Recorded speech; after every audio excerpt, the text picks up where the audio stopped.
ready to start with, I don't know what number Badger Dairy Insight this is for winter 2022, but this is our final one for the spring session. And then we're going to be regrouping here over spring and summer and planning our next offerings going into later this year, into next year. But with that, we say the best for last. Dr. Paul Fricke is our presenter today, talking about the randomness of reproduction. Maybe a little bit different take on some of the presentations we had, whereas this is going to talk a little bit more about interpreting data, how to look at data, versus maybe some that's, a project specific presentation that we had earlier in the winter. So I have the pleasure of Paul being both an extension colleague, and he was also my graduate advisor as well. So it's always good to see Paul on the program. So with that, you didn't come here to hear me talk today, so I'm going to turn it over to Paul. Hey, thanks, Ryan. And thanks to everybody who's joined us online here. As Ryan said, this talk is a little bit different than most of the talks that I give. A lot of times my talks are very data-centric around the studies that we're doing and those kinds of things. This is a talk that I call the randomness of reproduction, and it's very conceptual. And I think the concepts that we're going to talk about are extremely important when we start to think about reproduction on dairy farms. It's a fun talk. When I do this live in front of audiences, it's a lot of fun to do. It's very interactive. It's kind of hard to do interactive stuff online, but we'll see how this goes. So again, my name's Paul Fricke. I'm a professor here in the Department of Animal and Dairy Science at the University of Wisconsin-Madison. I've been here about 25 years, and I have both research and extension appointments in the College of Ag and Life Sciences here. So this is the randomness of reproduction. So what we're going to talk about today, we're going to start with this. We're talking about probabilities. And probabilities are the measure of the likelihood that an event will or will not occur. And the thing about probabilities is that measuring reproduction is all about measuring probabilities. So that's pretty simple and straightforward.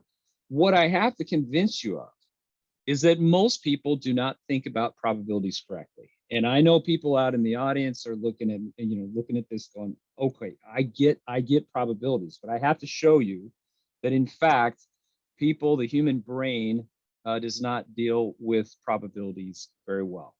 Okay, so this is where the fun starts. I love this example. For those of you who've been around for a little while, there was a television show on here in the United States. It was called Let's Make a Deal. And they had a game show host here. His name was Monty Hall. And let me just explain how the game worked. So people would dress up in crazy outfits like this, and then Monty Hall would pick a contestant. And there's 3 doors that you can see here, door 1, door 2, and door number 3. Now behind these 3 doors are 2 goats. So this would be like the animal, the goat. So there's a goat behind 2 of these doors. And there's a very fancy sports car, red convertible sports car behind one of the doors. So obviously the contestant wants to win the fancy car. And so what the contestant would do is they would be pulled up on stage, and Monty Hall would say, pick a door. So for example, the contestant would pick door number 1. And then what Monty Hall would do, now Monty knows what's behind the doors, okay? So what he would do is he would open up, say, for example, door number 3 and show them a goat. So remember, there's 2 goats in a car. So he's shown them a goat. So now there's just 2 doors left. And here's the key question Monty Hall would ask the contestant. Do you want to stay with door number 1, or do you want to switch to door number 2? Now, I want everybody listening to think about that question. Would you stay with door number 1, or would you switch to door number 2? Now, this is where it's really fun to do this in a room full of people, because I would put them around tables. I would have them discuss this around their table, and each table would have to come up with an answer. Intuitively, the human brain thinks that it doesn't matter, right? Because it's a 50-50 chance. You've shown them a goat. There's two goats in a car. So you've seen one of the goats. Now you know there's just a goat in a car. So it's a 50-50 chance whether you stay or switch doors. So that's kind of the conundrum that we have to deal with. This woman here, her name was Marilyn Vos Savant. I don't know if she's still alive or not, but she has one of the highest IQ scores of anyone who's ever taken an IQ test. So one of the smartest people on the planet. And she had a Sunday column in what was called the Parade magazine. So when I was a kid, this is before, before emails and all those kinds of things, you get the Sunday paper. And I loved reading the Marilyn Vos Savant columns because people would write in with all these crazy math problems and all these kinds of things. And so this scenario that I just described to you guys is known as the game show problem. It's also known as the Monty Hall problem. So if you Google those, you'll come up with this. And so somebody actually wrote in this particular scenario to Marilyn Vos Savant. So in the text here, this is just exactly what I told you. Suppose you're on a game show, given the choice of 3 doors. Behind one door is a car, the other 2 are goats. You pick door number 1. The host, who knows what's behind the doors, opens another door, say number 3, which has a goat. He says, do you want to pick door number 2? Is it to your advantage to switch your choice of doors? So this was asked to the smartest woman in the world. And here was her answer. She said, yes, you should switch. The first door has a 1/3 chance of winning, but the second door has a 2/3 chance of winning. Now, just let your brain think about that for a minute. Okay, so the smartest woman in the world has said it's not 50-50. It's a 1/3 chance of winning if you stay with door number 1, but you have a better chance of winning, 2 out of 3, if you switch to door number 2. Now, this happened at a time when every Sunday she would write her column. And again, this is before communication, email, all that kind of stuff.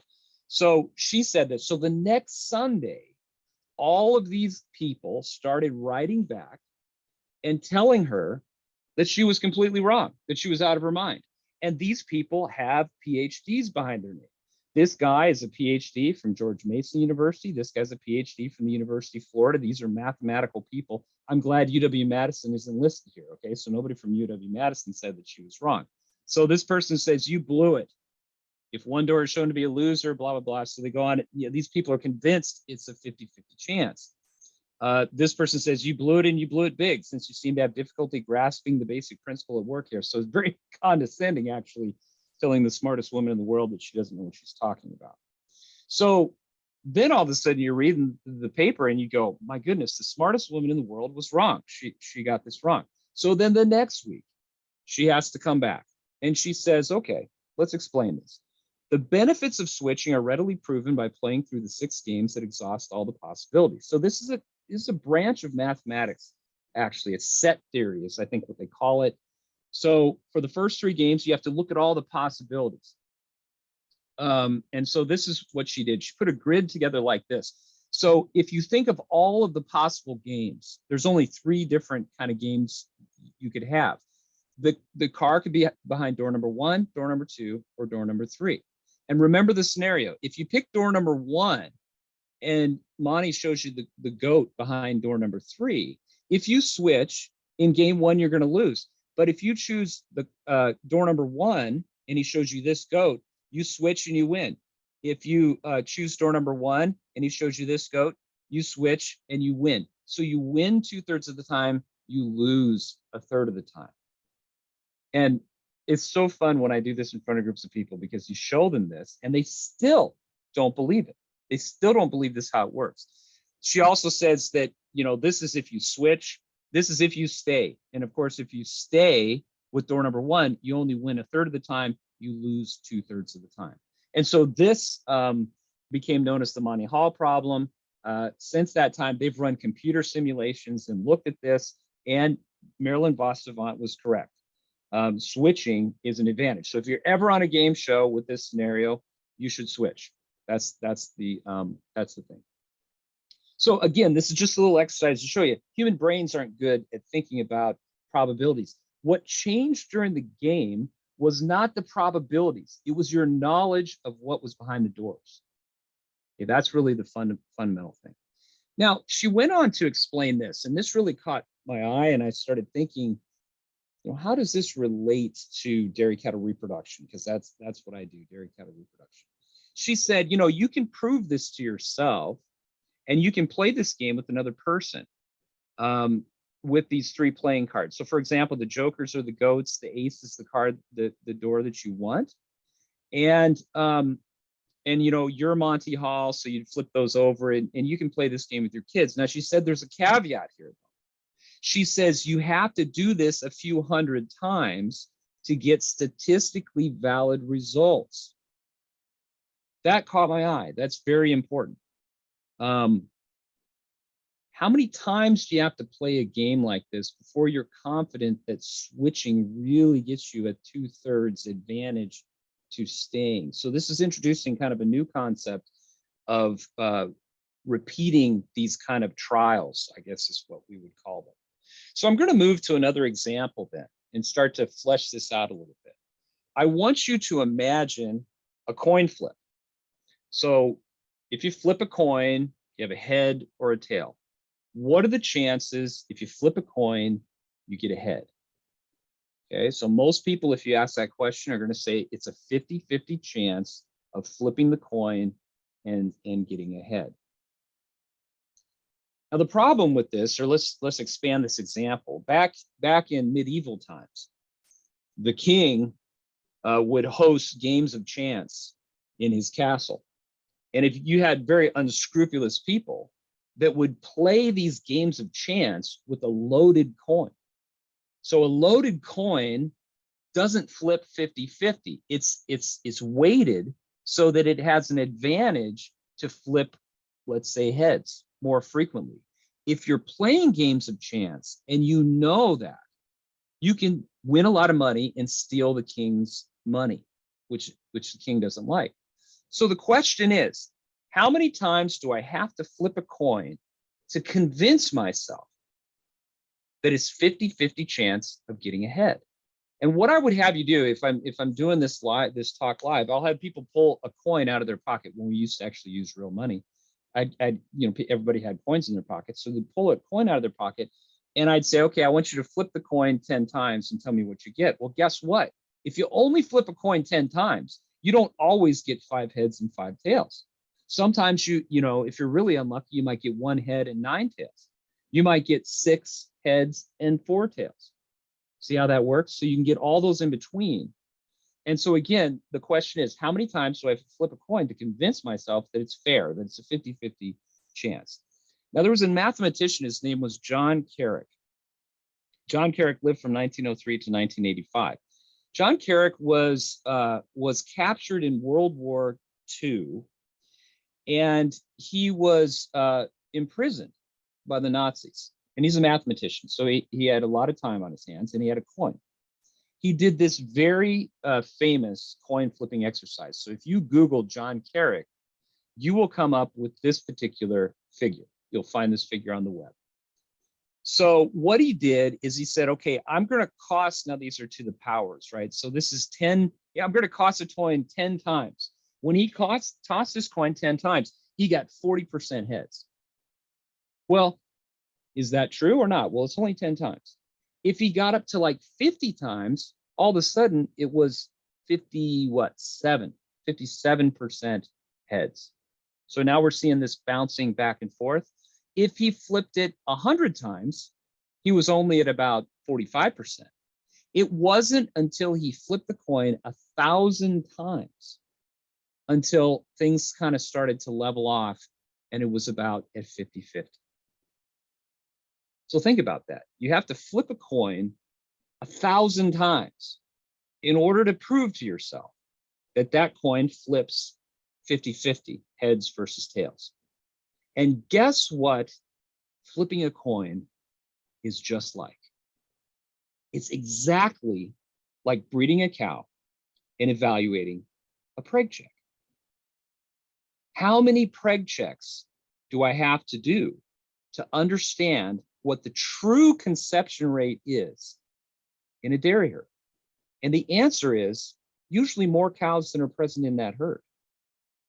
It's very difficult to measure these binomial kinds of outcomes.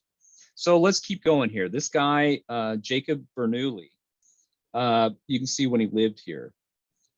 He was one of a number of people in this Bernoulli family, fathers and sons and brothers, and they were very prominent mathematicians. And he was working in this area of probability, and he came up with what he called the law of large numbers. So that's what I'm trying to talk to you guys about today, the law of large numbers. So he wrote this book and talk about this. So let's look into a little bit of what he was looking into. So Jacob Bernoulli would do mathematical exercises that are pictured here. He'd have an urn, and he'd fill it full of a certain ratio of black and white pebbles. So he would have 3,000 white pebbles, 2,000 black ones. That's a 60-40 ratio, or 60% white. And what he would do is he would shake the urn up really good, and then he'd take the lid off and he'd reach in blindly and just pull out a pebble, and he'd say, okay, this one's white. Then you got to put it back in there, then you got to shake it, and you do it again. So these are called Bernoulli trials. And he was asking the question, how many times do I have to do these Bernoulli trials to convince myself that this is the true ratio of white to black pebbles in this urn? Now, this sounds really arcane. I mean, this sounds like kind of weird mathematical type stuff that doesn't have any application in the real world. So let's talk a little bit about these Bernoulli trials. We need to talk about types of data. Bernoulli trials deal with what we call binomial data. Binomial means two outcomes. So it's any series of trials in which each trial has two possible outcomes, as long as the outcomes are random and the trials are independent of each other. That's important, just with statistics, independent trials. And that's really what we're doing when we're breeding cows. We consider each insemination an independent event, okay? Today, such trials are called Bernoulli trials. And a series of Bernoulli trials is called a Bernoulli process. So outcomes are usually labeled success or failure. That's exact, and I'm thinking about this and I'm going, that's exactly what we do with preg checks. They're either pregnant or they're open, right? That's a success or a failure. And I thought to myself, as a scientist, that's what I do. I do Bernoulli trials. I do them on cows with dairy cattle reproduction. That's exactly how this is working. So here's the types of data. We have things that we call continuous variables, and we measure these very often. It's a variable that has an infinite number of possible values between two extremes. So what are some examples in dairy science? Milk production. You know, you can have milk production of 55 pounds or 120 pounds, anything in between a low and a high, any integer number between those two. Body weight, feed intake, serum progesterone. These are continuous variables. With continuous variables, you don't need a lot of cows to assess these. In fact, if you want to do milk production trials, you can use what's called a Latin square experimental design, in which you only have 16 cows and you do the replicates 4 different times, and you can measure very precisely small differences in milk production. So you don't need a lot of cows to assess the effect of certain things on these continuous variables. Bernoulli trials deal with different kind of outcomes. There's usually only two outcomes. You can have categorical variables where you have more than two, but we're talking about a specific kind of categorical variable. It's called a binomial variable. So let's think about some of the things with repro that constitute Bernoulli trials. Pregnancy outcomes. A cow is either pregnant or open when you do the preg check. There's only two. Your veterinarian never does a preg check and says, congratulations, your cow is 63% pregnant, right? That's a continuous variable. This is a binomial. She is either pregnant or she's open. Pregnancy loss. Cow either loses a pregnancy or she doesn't. There's just two outcomes. Calf sex, heifer versus bull. That's a, I can't tell you how many farms I go to that say, we've had nothing but heifer calves for the last 3 months or whatever. Then that's kind of the nature of these binomial variables. They kind of look very streaky, like you get a lot. Twinning is another one. If you talk to farmers about twinning, oh, we don't have twins, and then all of a sudden we have a lot of twins, and then all of a sudden we don't have twins again, and we have a lot of twins. That's kind of the nature of this binomial outcome. They're either going to have singletons or twins, or we could say singletons versus multiple births, right? Cow either ovulates or not, to say, for example, when we give her GnRH treatment. Luteal regression, she either regresses to CL or she doesn't. So many of the things that we're interested in with reproduction involve these binomial outcomes.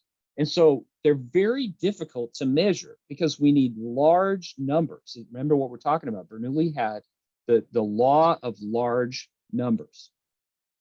Now, let me give you a practical example of what Bernoulli was doing. So he was doing these arcane pebble, trials with pebbles. But here's a practical example of this kind of mathematics. So suppose 60% of the voters in Basel, Switzerland support the mayor. That's the real truth, okay? How many people do you have to poll for the chances? And here's where Bernoulli got off track a little bit. He wanted to be so sure, he wanted to be completely sure beyond a shadow of a doubt. So he set the surety at 99.9%. Now that's important because we don't need to know within 0.1% the truth. And I'll show you that in just a minute.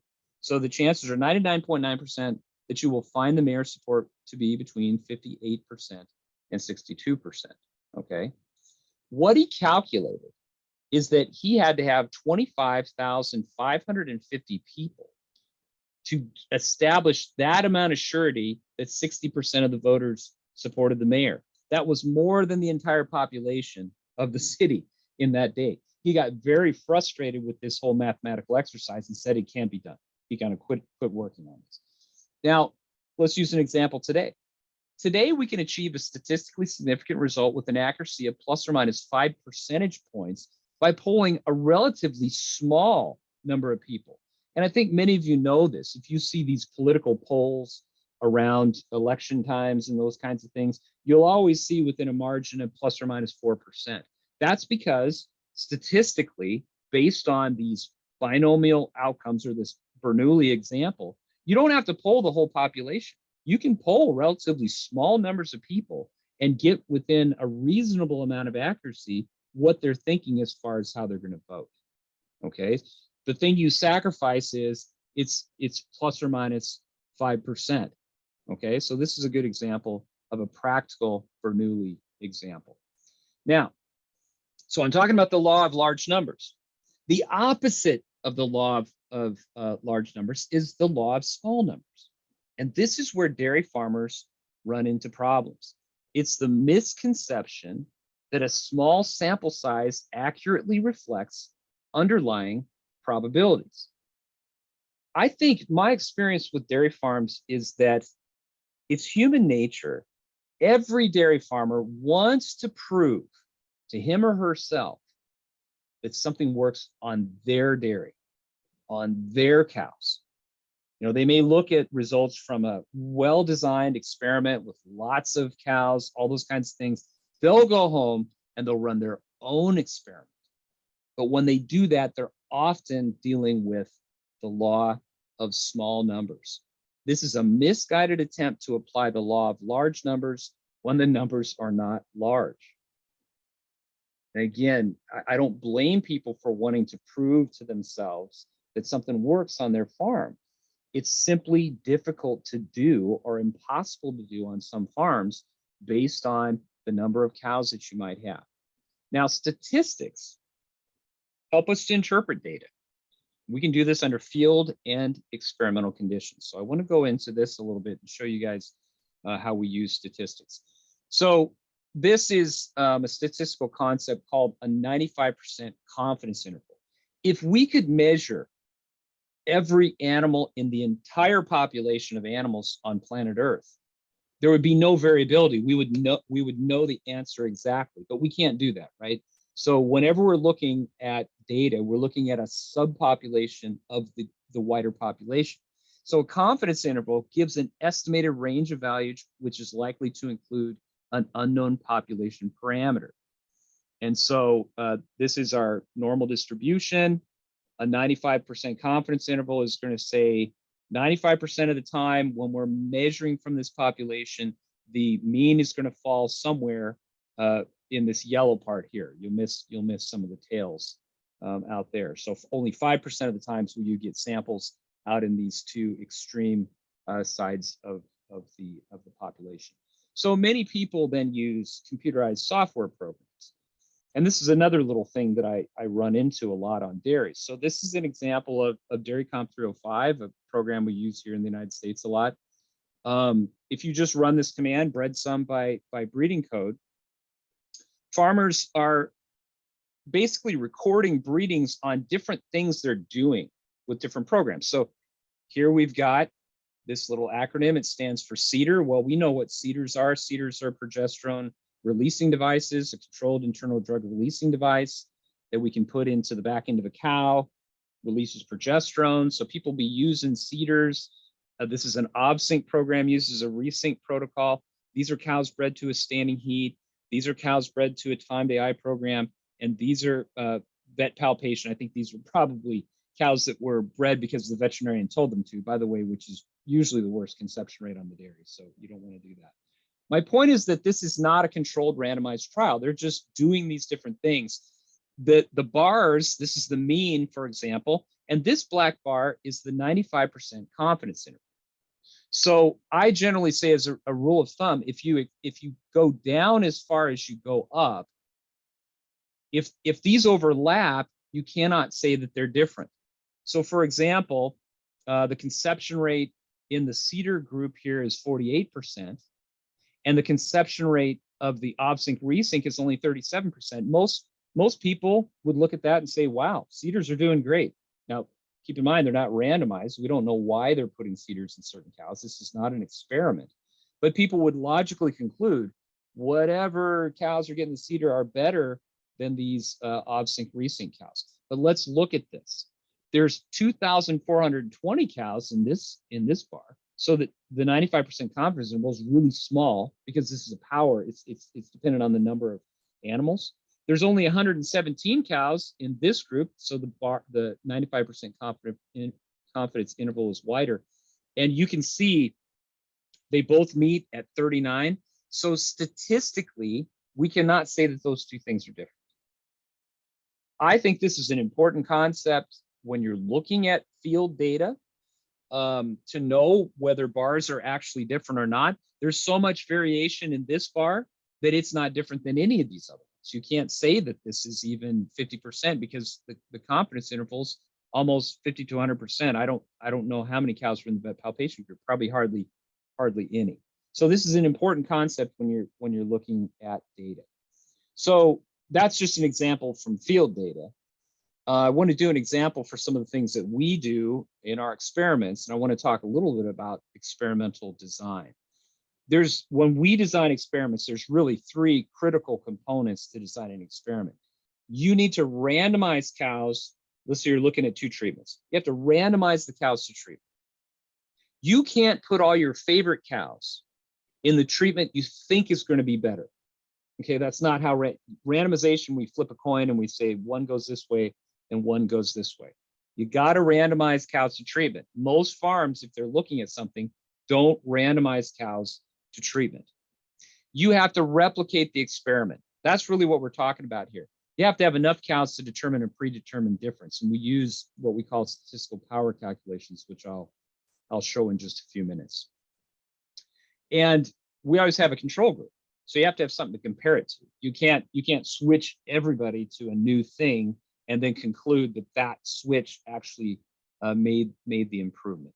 So you have to have a control group to adequately test and interpret the hypothesis. So that's how we approach experimental design. In my lab, we do a lot of on-farm research. In fact, this Friday we're going out to a dairy to set up a trial that will do exactly these kinds of things. So remember, I talked about a sample size calculator. These things are all over the web, and I just put this one up here, and you guys can go to that particular website. You don't want to switch these things around, but this is an example where you say, okay, we think that the control group's going to have a 40% conception rate, that's 0.4. We think the treatment group's going to be better, it's 0.6. And so you can calculate then, this will tell you how many cows per group do you have to have to detect a 20 percentage point difference? So let me give you an example just of how we do this. One of our experiments we did a long time ago, the hypothesis was that double off-sync, that's a reproductive program, and timed AI yields more pregnancies per AI, so that's conception rate, than AI to a detected estrus in high-producing Holstein cows. That's our hypothesis, okay? That's what we want to test. So we said, okay, let's do a power calculation. How many cows do I need to enroll per treatment to detect a 10 percentage point difference between treatments? And we want to detect that at the 0.05 level. That'd be kind of like this 95% surety that I was just talking about. So a 10 percentage point difference. How many cows per treatment do I have to do in a randomized control to get that? So let's say, for example, we think the double off-sync program's going to have a 50% conception rate. We think the estrus group is going to have a 40% conception rate. The cows required per treatment, based on the power calculations, a little over 300. So you need 600 total cows randomized to these two treatments, run at the same time with the control group is obviously the estrus group is the control group. So you have to run your experiment. And this tells us if we want to detect a 10% difference, then we have to have a little over 300 cows per treatment. Well, we did this experiment. This is an experiment that we did back in 2017, published it. We had cows assigned to a double off-sync program that looks just like this. So here's the first off-sync.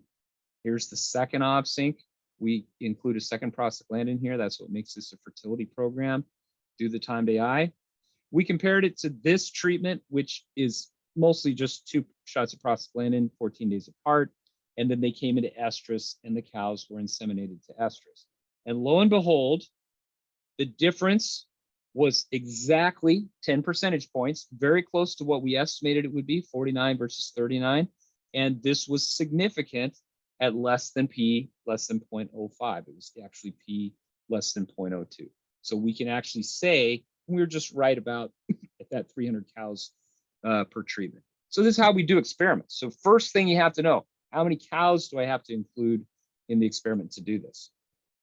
Now, let me give you another example, because farmers are interested in differences that are less than 10%. So let's say, for example, you have a question about GnRH products. So let's say GnRH product A, here's your hypothesis. You think it's better than GnRH product B when we use it in a double off-sync program. I get this question all the time. Product A versus product B, which one's better? Now, let's think about how big of a difference there might be between products. They're exactly the same molecule, sold by 2 different companies, sometimes in different solutions, different salts, that kind of thing. You wouldn't think there'd be a big difference, and actually there's not. So here's our power calculation. How many cows do I need to enroll per treatment to detect a 3 percentage point difference between treatments with alpha equals 0.05? Now, many of you are thinking, you run farms and you say, yeah, 3%, that's a big deal in our dairy. If we could have 3% more pregnancies because we switch products, that would be great. But here's the key. How do you know that 3% is statistically different? It's truly different. It's not random. It's not just a matter of chance. So if you were to do this experiment and run this power calculation, so you're going to say GnRH product A is 50%. Let's say we want to switch to B. We're expecting a 3 percentage point increase. Are you guys ready for this? You would need 4,356 cows per treatment. You need 9,000 total cows in the experiment to run this experiment and determine that it's 3 percentage points different. Most farms are never going to do this. A lot of farms don't have 9,000 cows on one site to run this kind of an experiment.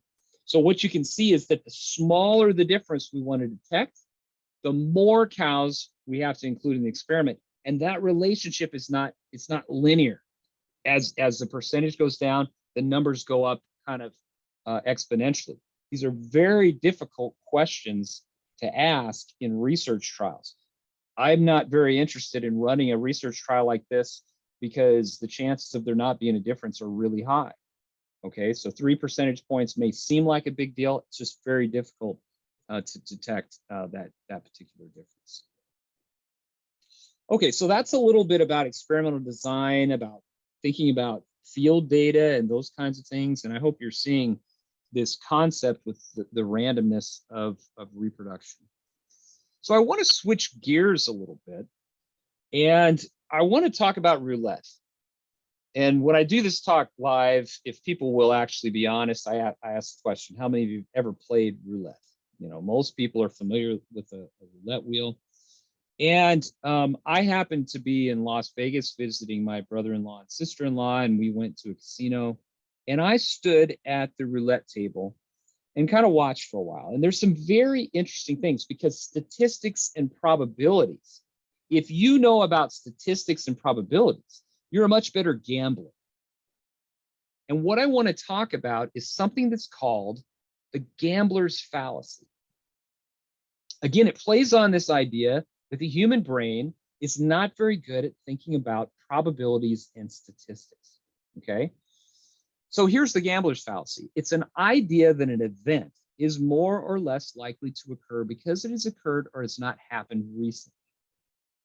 So if you go to a casino and watch the roulette table, every casino and roulette table has a little electronic board that's up above it. And that board keeps track of things.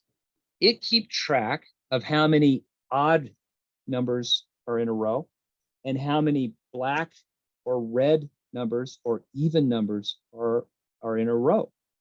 And so guess what happens at the roulette table?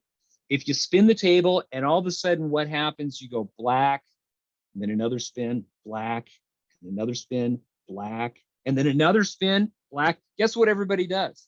Everybody starts betting red like crazy. They start betting on red, because what are the chances you're going to get a fifth black in a row? That's a different question. So remember that each spin of that wheel is independent. It's not dependent on what happened before. And so they use that information that they provide at the roulette table to mess people up. And they take a lot of people's money by doing this. When you spin that roulette wheel, your chances of getting a red versus a black are 50-50, no matter how many black ones came before it. That's the reality. It's hard to think of it that way, but that's exactly how this works. So let's think about this again. We're getting a little closer back to our repro examples. This guy is a mathematician. His name was George Spencer Brown. He looks very much like a mathematician, like some mathematicians that I know. He said this, and let's just think about this.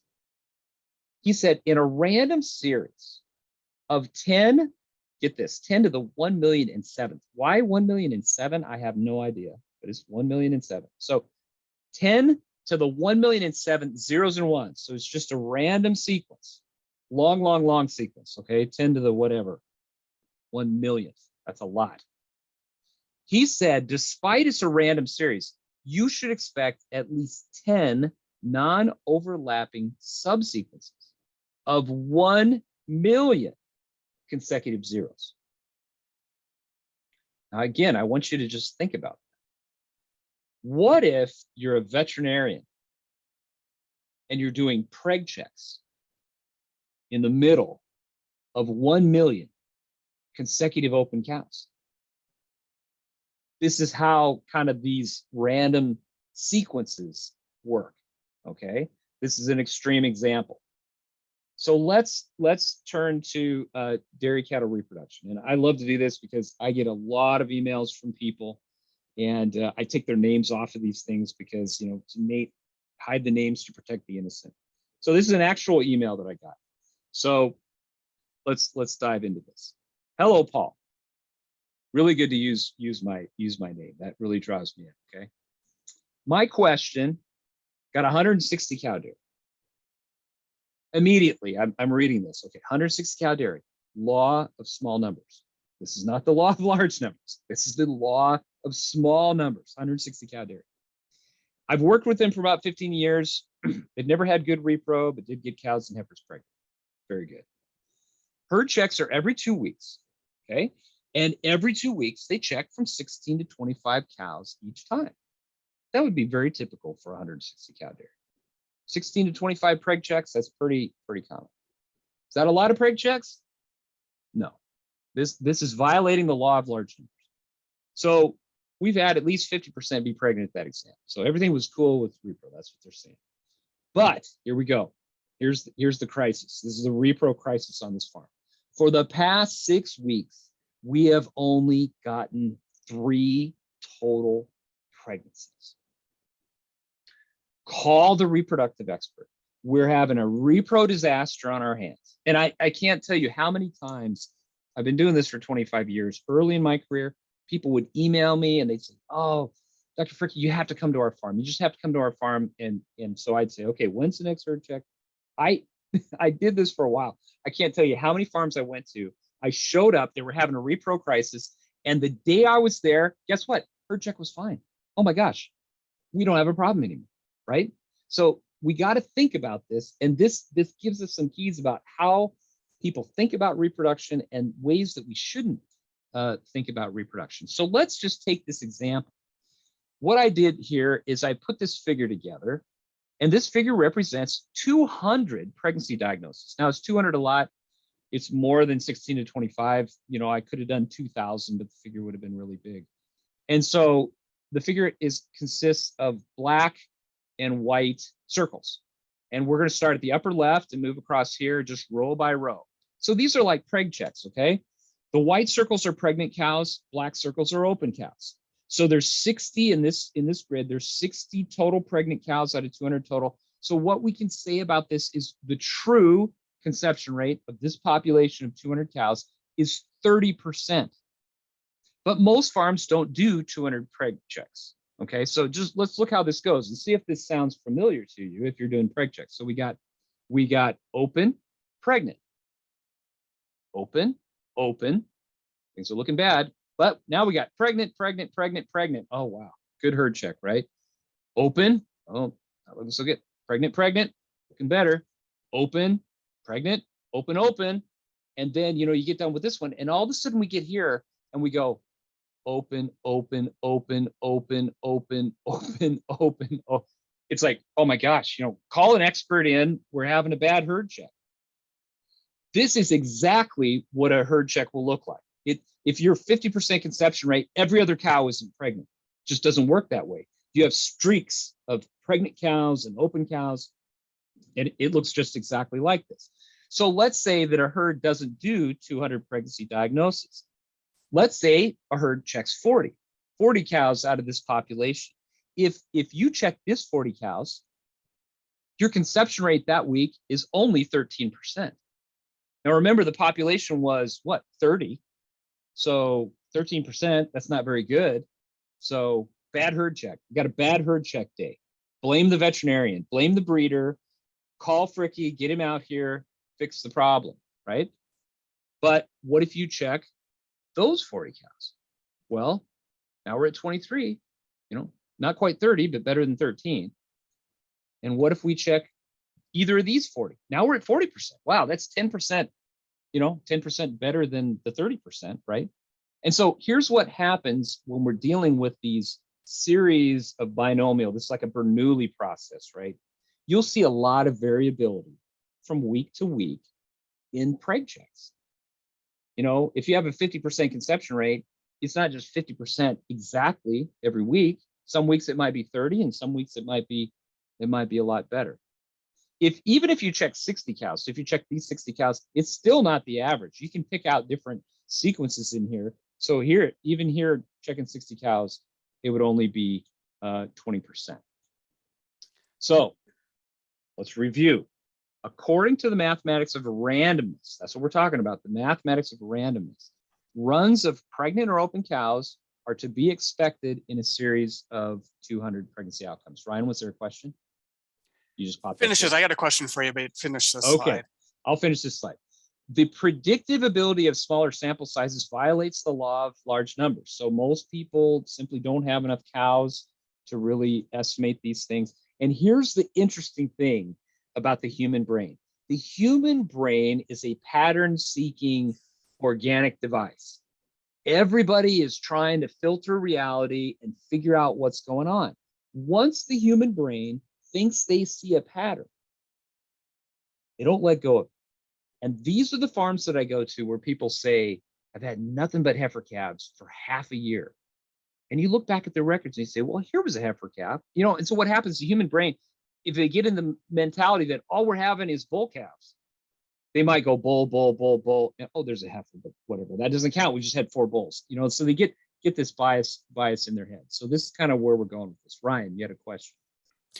Yeah. So I think a little of where this comes from, and you've talked about continuous versus binomial data. So continuous, we can monitor daily milk weights, daily feed intakes. Yep. And so I think with that information readily available, there's, we want to be on top of things. We see, intake drops, we see milk drops.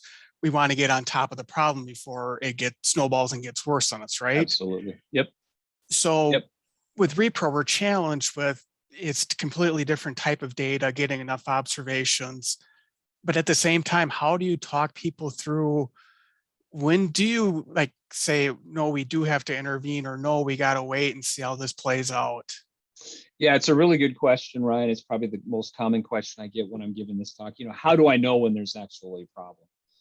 There are statistical process controls that are in most of these computer packages that we use to manage repro that are like weighted averages. If you look at, for example, conception rate by week, it'll weight that average. So you might get a lot of variability, and I'll show you this graph in a few minutes. You might get a lot of variability week to week, but when you look at a weighted average, it smooths that variability out. So you don't see the radical changes.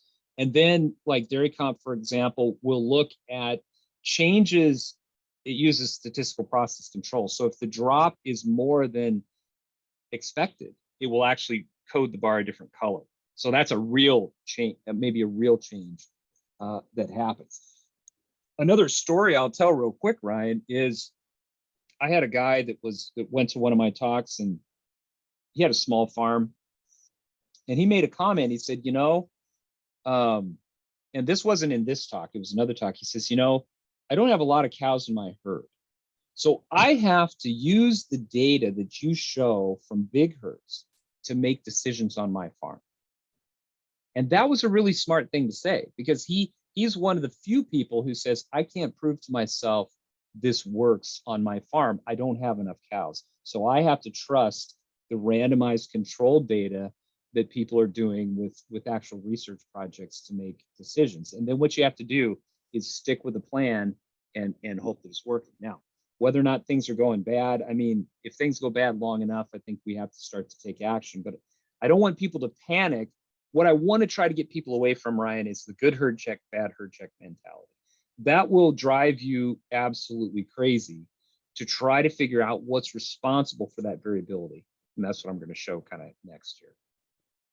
Perfect. Does that make sense? Great comment, Ryan. So this is a good comment because it launches me right into this. So this is another email I got. And again, these are fun examples because they're such real world examples. So this is from a veterinarian. Hello, Paul. I'm wondering if you can help us solve an issue we are having with conception rate variability on one of my dairies. It's like, oh no, conception rate variability. Hopefully you see where I'm going with this after what I've said. So they included a graph of conception rates since the beginning of May. And I'm just going, oh my gosh, okay, here we go. Now here is the, let's go back to this. Once people see a pattern, they don't let it go. So this is exactly an example of this. Here's what this veterinarian said. There just seems to be an almost 3-week up and down variation. We can't figure it out. The dairy milks just over 3,000 cows. Now we're dealing with a bigger dairy. This isn't a 160 cow dairy. This is a 3,000 cow dairy. And we check cows weekly. Breeding is both by protocol and by tail chalk. So let me show you the graph that this veterinarian sent me. Ryan, this is what I'm talking about. This yellow line is a weighted average. So what it does is it takes into account the averages of, I don't know how many data points before that. So what you can see the ups and downs here on the averages. These are look at how big the 95% confidence intervals are. They're big because how many cows are they checking per week? Even on a 3,000 cow dairy, it's not lots and lots of cows. But what you can see is Here's a week where Craig checked 30% conception rate, kind of an outlier here. It pulls it down a little bit, but then it bounces back. But here's what this veterinarian is doing. They're going, wow, okay, here we are. Let's just take an example. Okay, we're at 48, 50. Things are going pretty steady here. And then boom, we're down. We're down to 40, kind of come back. And now we're down to 30. And then we're back up to 55 and down. And what this dairy was doing is they were looking at this week going, who was giving the shots? Who was breeding the cows? Did the feeder mess up? What's responsible? What they were trying to get at is what is responsible for that up and down variability? And the answer is it's random. It's random. If you try to figure out why these numbers are going up and down the way that they are, you will drive yourself to utter madness, because this is the ultimate picture of the randomness of reproduction. And so you'll just see variability like this. Now, one thing I'll mention, Ryan, if you look at herds that are heat stressed, for example, you'll see this weighted average move way down in June, July, and August. There's not too much. You might see a little bit of heat stress in here, but I would rather look at this weighted average than look at the ups and downs from week to week. Again, what I'm trying to get people away from is this good herd check, bad herd check mentality. Because even if you've got a 3,000 cow dairy, you're going to see a lot of variability from week to week, and that variability is random. So this is what I call the patterns of illusion. It's human nature to look for patterns and to assign them meaning when we believe we find them. With coin flips, with pregnancy outcomes, with calf sex, I've used that example over and over. I can't tell you how many people say, we've had nothing but bull calves for whatever period of time. So here's the summary. In each case, the longer the sequence you look at, or the more sequences you look at, the greater the probability that you find every pattern imaginable purely by chance. And just to recap, that was my last slide. Reproduction is incredibly important to your dairy. I understand why people really are concerned about repro. They really like to measure it. They really like to monitor it. But it's inherently difficult to measure because of the type of variable that it is. And one thing, the time that most people evaluate reproduction on their dairy is at a herd check. It's just very logical to do that, right? They look at how was herd check this week? I mean, that's just a common question that everyone asks themselves. You go to a farm, they know exactly what their herd check was last week, but your herd check outcomes are going to vary from week to week. So you can't live and die by the good herd check, bad herd check. I think you got to look at a lot of observations across a long period of time. I like to use those weighted averages. Ryan, I think when you see heat stress, you'll see that kind of thing happen. If say, for example, you started breeding a group of cows with semen that's bad in a tank because the nitrogen level got too low, you'd see that kind of really drop off. You'd see some big changes in the way things go. So that's probably the biggest message that I have, is that it's difficult to measure repro. You can't live and die by good herd check, bad herd check.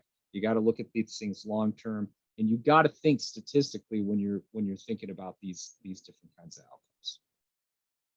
So anyhow, that's pretty much what I had to talk about today, and we'll see if anybody has any questions out there. Yeah. If you do have questions, now's the perfect time to ask. Pop the questions in the chat. I was talking before we got this webinar going. I did this talk for quite a number of groups of veterinarians around the upper Midwest here a number of years ago. And I'll tell you what, the veterinarians loved this talk because they're the ones that get blamed for the good herd check, bad herd check mentality. And they liked it because, they just say, well, it's random. That's just the randomness of repro. That's what we have to deal with. This concludes our winter version of Badger Dairy Insight. We're going to regroup over the next few weeks and start planning for our next series. But with that, thank you for joining us today and throughout the winter.